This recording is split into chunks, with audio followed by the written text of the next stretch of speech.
여러분 안녕하세요, 거북이씨입니다. 오늘은 거북이를 데리고 오잖아요. 그러면은 뭐 건강한 객체, 뭐 건강하지 않은 객체, 그거를 잘 몰라요. 어쨌든 그 안에서는 활발한 애들을 데려가서 키우면 되는데, 그 키우는 그 과정 속에서 뭐 여러 가지가 이제 나타나죠. 우선적으로 질병이 나타날 수도 있고, 뭐 환경 세팅이라든지 이런 거 맞춰줘도 적응에 실패하는 친구들이 분명히 나타나요. 그래서 여러분들이 이제 거북이 뭐 그냥 물 갈아주고 뭐 온도도 좀 잘 맞춰주면은 잘 성장할 거라고 생각하지만 아닐 수도 있어요. 그래서 거북이를 처음에 데리고 오면은 우선적으로 해줘야 되는 건 당연히 환경을 잘 맞추면서 이제 뭐 온도라든지 뭐 기온 자체를 좀 따뜻하게 해줘라 라고 이렇게 말씀을 드리는데, 그렇게 해주셔도 거북이들이 잘 활발하게 움직이는 애들이 있는가 반면에 움직이지 않는 애들도 많습니다. 그래서 이게 이렇게 해줬는데 왜 안 움직일까 라고 할 수도 있어요, 사실. 그런데 이제 그런 것보다 거북이가 그 안에서 얼마나 적응을 잘 하냐 못하냐 차이로 나눠질 수 있어요. 아무리 좋은 환경을 갖춰줘도 이 거북이 한 마리가 적응을 못하거나 아니면 두 마리 세 마리 데리고 오시는 분들도 많잖아요. 그러면 그 친구들이 적응을 못하는 경우도 많단 말이에요. 이런 부분들을 솔직하게 말씀드리는 게 나을 것 같아요, 저는.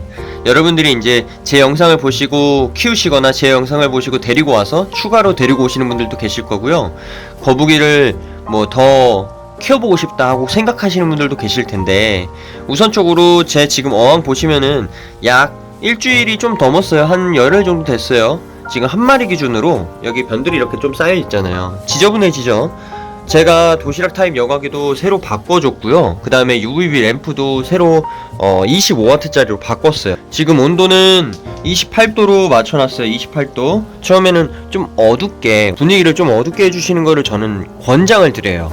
왜냐면 거북이들은 이렇게 밝은 분위기는 사실 거북이가 좋아하진 않아요. 밝은 분위기를 좋아하는 거북이들이 있을 수도 있겠지만 대부분의 거북이들은 약간의 어두침침하고 조용하고 그 다음에 어두운 곳, 그 다음에 자기가 숨을 수 있는 곳을 좀 선호를 해요.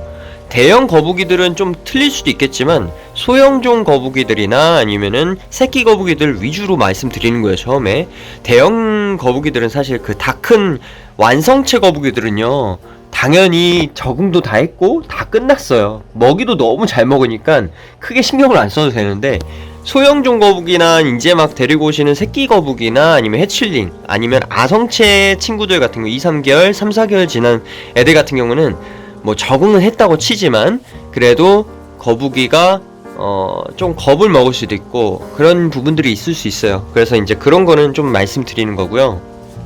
처음에 거북이 데리고 와서 뭐 키우시고 그 다음에 이제 적응하시면서 키우시면서 얘네들도 밥 먹이 반응도 되게 좋고 하는데, 여러분들 중에서 이제 잘 키우다가도 우리 거북이가 뭐 육지에서 계속 쉬어요, 우리 거북이가 육지에서 계속 놀아요, 아니면 먹이 반응이 없어졌어요, 왜 뭐 점점 시간이 지나면서 뭐 나이 먹으면서 애가 축축 처지고 뭐 어디가 아픈 건 아닐까요? 거북이 그 성체가 되기 전까지는 당연히 먹이 반응도 좋고 그 다음에 완성체가 돼서도 먹이 반응 좋은 친구들도 있겠지만, 처음에는 먹이 반응이 떨어질 수도 있으니까 최대한 뭐 여러가지 먹이를 공급을 해주면서 저는 활동 범위를 좀 더 넓혀줘라 라고 말씀을 드리는 거고요. 원래 거북이씨도 여기 위에서 계속 있어요. 거의 여기 자주 있다가 이제 새벽에 이제 여기 그 물속에 자주 이게 나타나는데, 물속에서 활동을 많이 하는데, 거북이들은 원래는 그 육지에서만 계속 있는 게 아니에요, 사실. 육지에서는 뭐 일광욕을 통해서 거북이가 이제 뭐 조금 등갑을 말려준다던가 아니면 피부를 말려준다던가 여러 가지를 위해서 이제 여기 위에 있는 거지, 계속해서 여기 위에 있는다는 건 좋지 않은 신호로 받아들일 수밖에 없어요. 그런데 예외는 거북이씨도 여기에 자주 있어요. 육지에 자주 있어서 제가 여러분들에게 이제 좀 추천을 드리는 거는, 그 육지가 이렇게 그러니까 돌로 이렇게 쌓으신 분들도 계실 거 아니에요. 여기에 돌로 이렇게 쌓으신 분들도 계실 텐데, 대부분의 이제 분들이 뭐 고정을 하셨던가 아니면 여기 뭐 뽁뽁이처럼 이렇게 붙여놓는다든가 아니면 저처럼 이렇게 자석 타입으로 뭐 해놓는다는 분들이 계시는데, 사실 저는 이렇게 자석 타입으로 해놓고 위아래로 움직일 수 있는 그러니까 이것뿐만이 아니라 다른 제품들도 보면은 위아래로 이렇게 움직일 수 있는 그런 육지를 저는 권장을 드려요. 왜냐면요, 거북이들이 물속에도 있고 육지에도 있어야 되는데 얘가 계속 육지에만 있어야 된다고 하면은 위아래로 조절을 해가지고 거북이를 내려버릴 수도 있거든요, 강제로. 그러면은 되게 좋아요. 그러니까 여러분들이 계속해서 이거를 뭐 고정을 해놓잖아요. 그러면 또 바꿔줘야 되고 하는데, 그러니까 여름철엔 상관이 없어요. 여름철에는 뭐 에어컨 뭐 바람으로부터 뭐 감기가 걸린다든가 뭐 그런 거는 크게 문제는 없지만, 조금 디테일하게 들어가자면은 제가 키우는 방식이에요. 그냥 참고만 하세요. 거북이가, 여기 거북이가 계속해서 위에 올라와 있어요.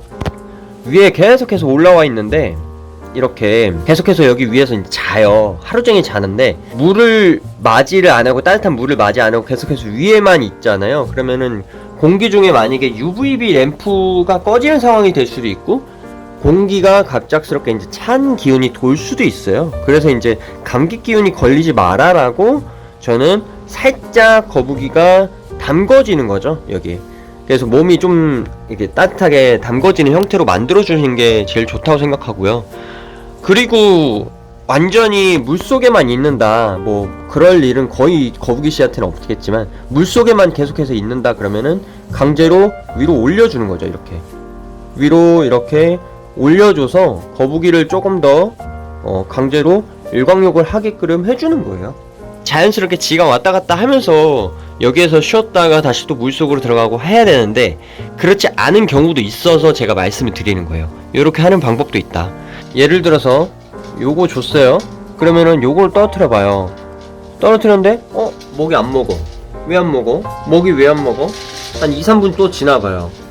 또 다른 거 또 줘봐요. 먹이 반응 없어요. 또 다른 거 또 줘봐요. 먹이 반응 없어요. 이렇게 먹이 반응이 있을 때는 상관없는데 먹이 반응 아예 없다 보면은 계속해서 바꿔줘야 돼요. 근데 이거를 한 가지의 먹이만으로는 절대 할 수가 없거든요. 그러면은 그거 말고 저는 제가 이제 좀 제가 이제 하는 방법 중 하나는, 여기 있는 그 생이새우를 좀 퍼가지고 위로 올려요. 강제로. 제가 키우는 구피 한 마리를 여기로 내리는 경우도 있어요. 이런 식으로 이제 생먹이를 좀 강제로 저는 주는 케이스들이 좀 있어요.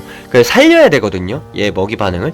우선적으로 먹이 반응을 살리는 게 중요하지, 거북이의 먹이 반응을 왜 살려야 되냐면요, 얘가 먹이 반응이 떨어지면서 점점 영양 섭취를 안 하게 되면은 강제로 먹이를 안 먹여주면은 면역이 상당히 많이 떨어져요. 그러다 보면은 얘 그런 움직임이라든지 이런 것도 확실히 많이 떨어진단 말이에요. 체력도 많이 떨어지고. 그러면서 결국 아파지기 시작하니까 저도 경험을 해봤기 때문에 말씀을 드리는 거예요. 그래서 그런 식으로 좀 먹이 반응을 먼저 살려주는 게 중요하다. 그런데 먹이 반응을 살려주려고 했는데도 얘가 반응도 없고 수영도 안 하고 뭔가 좀 움직임도 떨어지고 효과가 많이 없다. 그러면 계속해서 먹이를 바꿔줄 수는 없어요, 사실. 그럴 때는 어쩔 수 없이 이제 내원을 하시는 게 제일 좋다고 생각해요. 확인을 해야 되거든요. 그런데 이제 거북이를 키우시는 분들 중에서도 이런 분들이 계세요. 뭐 물고기도 마찬가지고 어류도 마찬가지고 다른 생물들도 다 마찬가지인데, 조금 이제 얘네들이 2-3만원, 뭐 많게는 뭐 10만원, 15만원, 뭐 20만원, 뭐 50만원, 100만원 뭐 이렇게도 해요. 값이 매겨진 친구들이긴 한데 좀 가볍게 보시는 분들이 계신단 말이에요. 한 마리에 뭐 1,500원, 2,000원 한다고 해서 얘네가 죽어도 되나요? 그건 아니거든요, 사실. 그러니까 아프지 않게 키우는 게 첫 번째인데, 그 아프지 않게 키우려면은 뭐 여러가지 세팅이나 이런 것도 잘 잡아주시면 되고요. 근데 얘가, 그러니까 이 친구 한 마리가 죽어도 뭐 또 사오면 되지라고 하시는 분들도 계실 수도 있고, 아니면 생각하시는 분들도 계실 수 있어요. 사는 게 중요한 게 아니잖아요, 사실. 그러니까 분양을 받고 데리고 와서 키워서 뭔가 잘 키워보려고 데리고 왔는데 죽으면 그만이지, 죽어버리면은 뭐 새로 또 사면 되지라고 생각하시는 분들이 계실 수도 있다고 생각하거든요. 그런 생각을 갖고 있는 게 좋지 않다고 생각합니다, 저는. 일단 생물이나 생명을 가진 친구들을 데리고 와서 장난감처럼 생각하시지 않으셨으면 좋겠어요. 절대로 그렇게 생각하시면 안 돼요. 한 마리를 키운다고 데리고 왔으면은 제대로 키우세요, 제대로. 그렇지 않고서는 뭐하러 데리고 와요. 시간 낭비하고 돈 낭비하고 너무나 손실 아닐까요? 너무 이렇게 가볍게 생각하시지 않으셨으면 좋겠습니다. 개인적으로 그렇게 생각합니다, 저는. 무언가를 키울 때도 제대로 진중하게 한번 키워주세요. 그게 뭐 이렇게 좀 가격이 비싸면은 더 잘 키울 건가요? 가격이 싸면은 더 대충 키워도 되고요. 이거 물건의 값어치로 뭐 보시지 않으셨으면 좋겠다는 거예요. 저는 뭐 고양이가, 강아지가, 뭐 다른 동물들이 150만원 200만원 하면은 더 잘 키워야 되고, 가격에 따라서 잘 키우고 못 키우고를 정하시지 마시고요. 키울 마음이 있으실 때 데리고 오세요. 잘 키워보고자 하고 싶을 때, 그 마음이 생겼을 때, 그래야지만 잘 키울 수 있거든요. 그렇지 않으면은 대충 키우고 대강 키우고 버려도 되구나라고 생각하시니까요.